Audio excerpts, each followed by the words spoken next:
Hello নমস্কার এবং welcome বন্ধুরা। জিদ্দা কিন্তু একটা বড় জিনিস বলেছেন। তিনি সন্তানের কিন্তু তার সন্তানের টিমকে কিন্তু শুভেচ্ছা জানিয়েছেন। তাছাড়াও তিনি একটা খোলাসা করেছেন।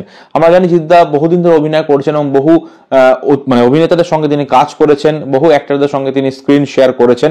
একই ছবিতে তিনি হয় বন্ধুর রোল বলুন বা প্রতিপক্ষের রোল বলুন বা সমান সমান রোল বলুন তিনি করেছেন। এবং তিনি কিন্তু বারবার একটা কথাই বলেছেন, আগেও তিনি বলেছেন, আবারও তিনি বললেন, তিনি কিন্তু তার যে সবচেয়ে প্রিয় কো আর্টিস্ট তার নাম কিন্তু তিনি রিভিল করেছেন। এবার তার সবচেয়ে প্রিয় কো আর্টিস্টকে তিনি জানিয়েছেন যে এই সন্তান ছবির মুখ্য অভিনেতা মিঠুন চক্রবর্তী, তিনিই কিন্তু জিদ্দার সবচেয়ে প্রিয় মেল কো অ্যাক্টর। এটা তিনি সন্তান ছবিকে যখন উইশ করছিলেন সন্তান টিমকে, তখনই কিন্তু তিনি কথাটা বলেছেন। আর মিঠুন চক্রবর্তীর সঙ্গে জিদ্দার প্রথম ছবি হচ্ছে যুদ্ধ। এছাড়াও চোরে চোরে মাসুদ ভাইজান তিনি একটা গেস্ট অ্যাপিয়ারেন্স দিয়েছিলেন। যুদ্ধতে আমরা দেখেছি জিৎ আর মিঠুনের কেমিস্ট্রি বলতে দুজনে একেবারে প্রতিপক্ষ ছিলেন এবং পরে দুজনের মধ্যে একটা ভালো রিলেশন হয় ওই ছবির মধ্যে। এবং দুজনের যে কেমিস্ট্রিটা আমরা দেখেছি বা দুজনের যে স্ক্রিন শেয়ারের যে আমরা মোমেন্টস গুলো, এটা কিন্তু দারুণ ছিল।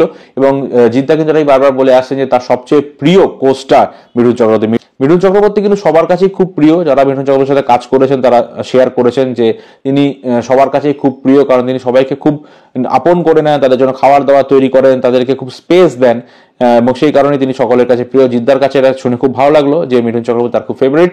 সো আপনারা কার সাথে জিদ্দাকে সবচেয়ে বেশি দেখতে পছন্দ করেছেন এতগুলো বছরের মধ্যে, কোন মেল অ্যাক্টরকে, সেটা অবশ্যই কমেন্ট করে জানাবেন। ভিডিওটি ভালো লাগলে চ্যানেলটি সাবস্ক্রাইব করে পাশে থাকবেন। দেখা হবে নেক্সট ভিডিওতে। বাই।